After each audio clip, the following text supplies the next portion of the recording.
No me arrepiento de mi juventud. Pero ahora que tengo 38 años, ¿por qué los hombres decentes que rechacé en mis 20 ya no quieren salir conmigo? A mis 38 años, por primera vez en mi vida, me siento genuinamente lista. He vivido, he viajado, he salido con músicos, artistas y tipos que creían que las criptomonedas eran una cualidad personal. Tuve romances de verano en Cancún y desamores dramáticos en mi propia ciudad, Guadalajara. Mis 20 fueron un torbellino de experiencias, exactamente como se supone que deben ser. Coleccioné momentos, no compromisos. No me arrepiento de nada. Ahora, sin embargo, el juego ha cambiado. El carrusel se ha ralentizado y quiero bajarme. Anhelo estabilidad. Quiero a alguien que hable de hipotecas en lugar de festivales de música. Alguien que prefiera una noche tranquila en casa a una fiesta hasta el amanecer. Quiero un hombre de bien.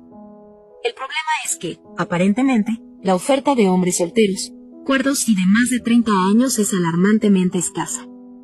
Las aplicaciones de citas son un páramo desolado, lleno de hombres que no han superado un divorcio o que siguen viviendo como si tuvieran 22.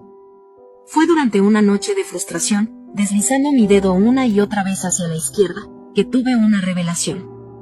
¿Por qué buscaba a un extraño cuando ya conocía a los candidatos perfectos? Los había conocido una década atrás. Eran los chicos de bien de la universidad, los Alejandros, los Andrés, los Sebastián, los Brian.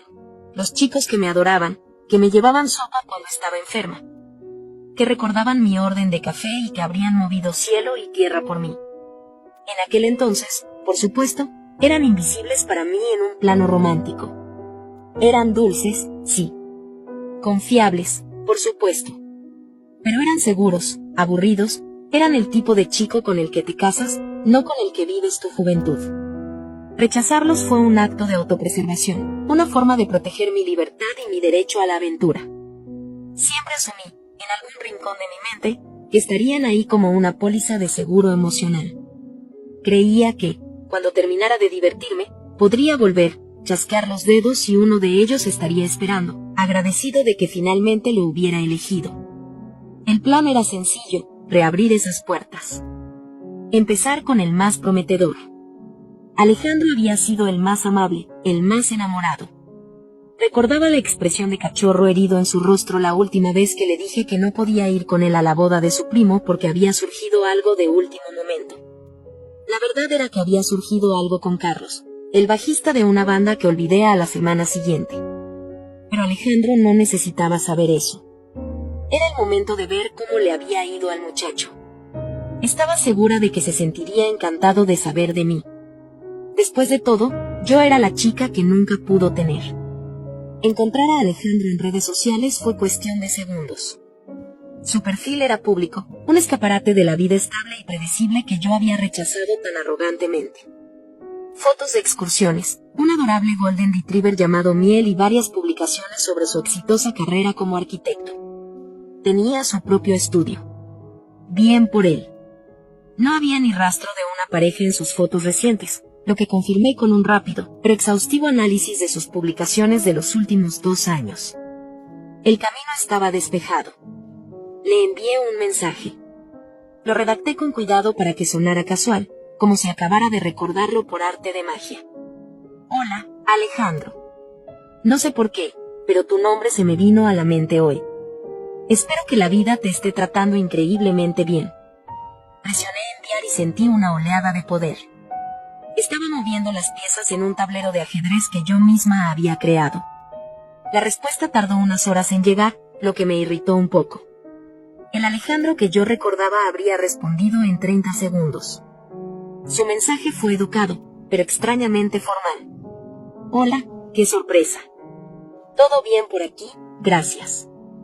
Mucho trabajo, pero no me quejo. Espero que tú también estés bien.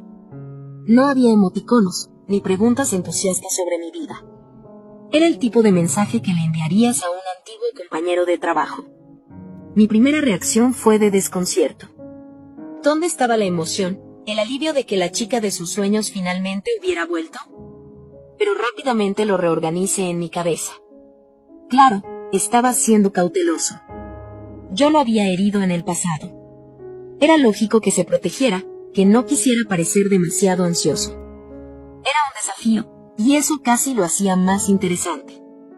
Decidí tomar el control. Le respondí con más calidez, ignorando su tono distante. Me alegro mucho de oír eso. Te lo mereces. Oye, sé que es de la nada, pero me encantaría que nos pusiéramos al día con un café si tienes tiempo. Sin compromisos, solo para recordar viejos tiempos. La frase sin compromisos era una pequeña mentira piadosa. Por supuesto, el compromiso era exactamente lo que tenía en mente. Su respuesta, de nuevo, tardó más de lo que me hubiera gustado.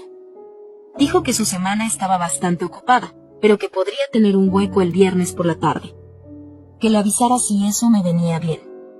Me venía perfecto. Confirmé la hora y el lugar, una cafetería neutral cerca de su oficina. Cerré la conversación sintiéndome triunfante. Su supuesta frialdad era solo una fachada. Un hombre como Alejandro no olvida a una mujer como yo. Solo necesitaba un pequeño empujón, un recordatorio en persona de lo que se había estado perdiendo todos estos años. Me imaginé la escena, nos reiríamos, recordaríamos el pasado y yo vería en sus ojos como la vieja adoración regresaba. Estaba a punto de cobrar mi póliza de seguro, y estaba segura de que los beneficios serían excelentes. Llegué a la cafetería con 15 minutos de antelación. Elegí una mesa junto a la ventana con buena luz, donde él pudiera verme en cuanto entrara. Llevaba un vestido sencillo, pero elegante, y me había tomado mi tiempo con el maquillaje. Quería que viera lo que se había estado perdiendo, no a una versión desesperada de mí, sino a la versión mejorada, la que finalmente estaba a su alcance. Alejandro llegó puntual. Lo vi a través del cristal antes de que me viera a mí. Se veía bien, más de lo que recordaba. Había perdido el aire de chico universitario y lo había reemplazado con una confianza tranquila. Llevaba una camisa bien planchada y su pelo estaba perfectamente peinado. Por un segundo sentí un aleteo de nervios, pero lo aplasté. Seguía siendo Alejandro, el chico que una vez escribió un poema terrible sobre mis ojos. Entró y me sonrió, una sonrisa educada, no la sonrisa embelesada que yo recordaba. Se acercó y, en lugar del abrazo que yo esperaba, me tendió la mano. Un apretón de manos firme, breve y profesional. Fue el primer indicio de que algo andaba mal. La conversación fue extraña, fue como hablar con un conocido agradable. Me preguntó por mi trabajo, por mis viajes. Asentía, sonreía en los momentos adecuados, pero sus ojos estaban distantes.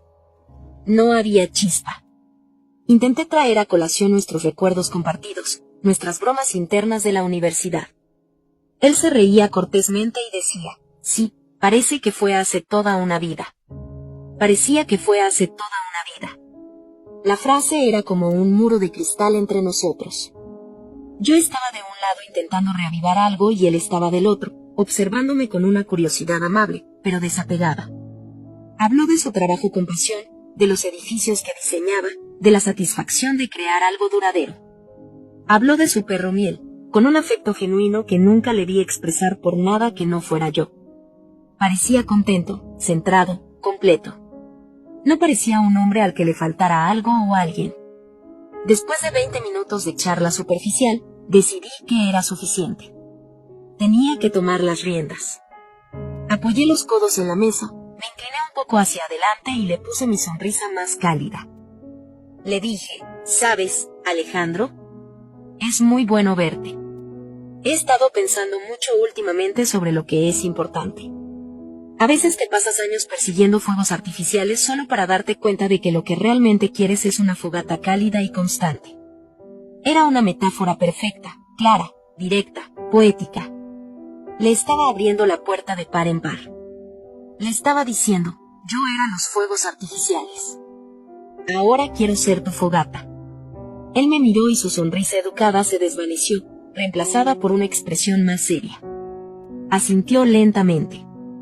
Dijo, entiendo lo que quieres decir, y me alegro de que hayas llegado a ese punto. De verdad. Hubo una pausa. Esperé a que continuara, a que dijera que él era esa fogata que me había estado esperando. Pero en lugar de eso, tomó un sorbo de su café y dijo, mira, voy a ser honesto contigo porque te aprecio como a una persona de mi pasado. Fue muy agradable ponernos al día, pero no estoy interesado en nada más. La persona que era en la universidad, el chico que estaba enamorado de ti, ya no existe. Crecí y te deseo sinceramente que encuentres lo que buscas. El mundo se inclinó sobre su eje. La confianza que había sentido se evaporó, reemplazada por un frío glacial. No estaba siendo cauteloso, no estaba asustado, me estaba rechazando.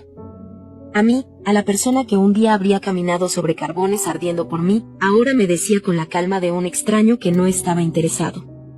Balbuceé algo intentando salvar las apariencias. Le dije que, por supuesto, solo quería ser amiga, pero la humillación era un sabor amargo en mi boca. Él miró su reloj, dijo que tenía que volver a una reunión, pagó los 2 cafés en la barra y, con un educado que te vaya bien, se fue. Me quedé sola en la mesa mirando su taza vacía, y el desconcierto se convirtió en ira. ¿Cómo se atrevía? ¿Cómo se atrevía a crecer y a seguir adelante? Después de toda la energía emocional que yo le había permitido invertir en mí, simplemente lo descartaba todo. No era justo. Era una traición a todo lo que habíamos sido. Él no había cambiado. Estaba roto. Claramente, yo lo había herido tanto en el pasado que ahora era incapaz de aceptar la felicidad. Y de alguna manera, eso también era mi culpa. Me fui de la cafetería con las mejillas ardiendo de humillación.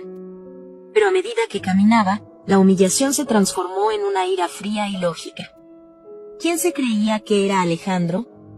Rechazarme a mí después de años de suspirar en silencio era una insolencia, una falta de respeto. Claramente, yo lo había herido tanto en el pasado que ahora estaba dañado, incapaz de reconocer una buena oportunidad cuando la tenía delante. Su rechazo no era un reflejo de mi valor, era un síntoma de su propio trauma no resuelto. Él era el problema, no yo. Llegué a casa y me serví una copa de vino. Necesitaba probar mi teoría.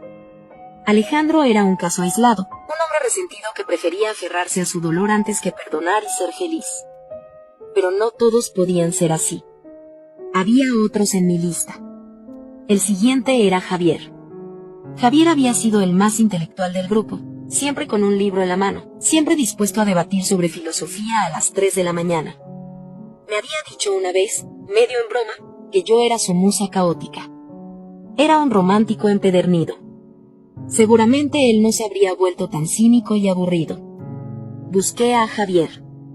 Su perfil era un poco más privado, pero teníamos amigos en común. Las fotos que pude ver eran una postal de la vida suburbana, una casa bonita, un perro diferente al de Alejandro y una mujer sonriente a su lado, una esposa.